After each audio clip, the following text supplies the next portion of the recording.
These are times players faked injuries in the NBA, starting with Vince Carter, who back in 2013 faked an injury against the Warriors, so they would leave him open. Taking that jump shot. Carter, what injury! Look at him sky inside. Was it a decoy? That was a Paul Pierce on the court. It was a Paul Pierce on the court. Exactly. He's lifting, he's saying, okay, well, wait, I'll cut. Wait, I feel much better now. I can dunk. I'm on TV. I'm not hurt anymore.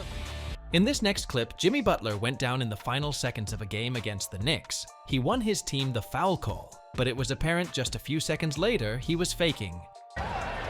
Looked like Burks ran over Butler trying to get to the rebound. It looked like the Knicks, after Randall had missed the shot, that they were intentionally fouling because look at all the time that went off the clock. Butler's playing. Look at him. After the game, Butler publicly announced to the media that he took a page from his good friend and Hollywood star Mark Wahlberg. Now for the player with the most renowned fake injury in the history of the NBA. Paul Pierce bizarrely went down in Game 1 of the 2008 Finals. Pierce sold it pretty well, and it seemed as if he wouldn't be able to continue playing as he had to leave the court in a wheelchair. But miraculously, Pierce returned to the court, looking pumped up just a few minutes later. Ovation as he comes hopping out of the tunnel.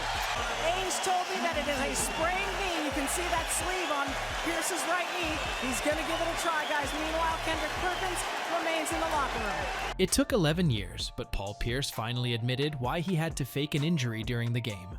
Wheelchaired off the floor for reasons he will keep to himself. I have a confession to make. Whoa. I just had to go to a bathroom. Need a wheelchair? I had to go to the bathroom. But why did you need a wheelchair to get to the bathroom? It was that bad. Something went down. I had to go to the bathroom. You were streaking? Okay, anywho, injuries. Enough said, Injuries enough are the said. story of tonight. Real injuries, by the way. When JaVale McGee was on the Lakers, he limped off the court during a game against his former team, only to return seconds later for an easy basket. Against the Clippers at the brand new Chase Center in San Francisco. Here's McGee from Davis. 5 assists for Anthony Davis now. Yeah, this Warrior defense is just not the same. LeBron, to many NBA fans, is historically the league's biggest flopper. Back in 2017, when he played for the Cavs, he went down in a game against the Spurs with an apparent injury. After watching the replay, however, it seemed bizarre that a slight touch on the back of his neck would make him miss the rest of this game. We'll be back shortly here as James remains on the floor for the Cavs.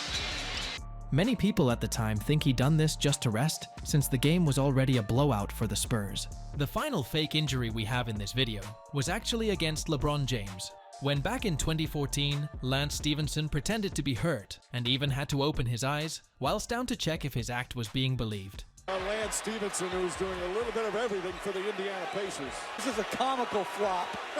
I mean, born actor. Come on.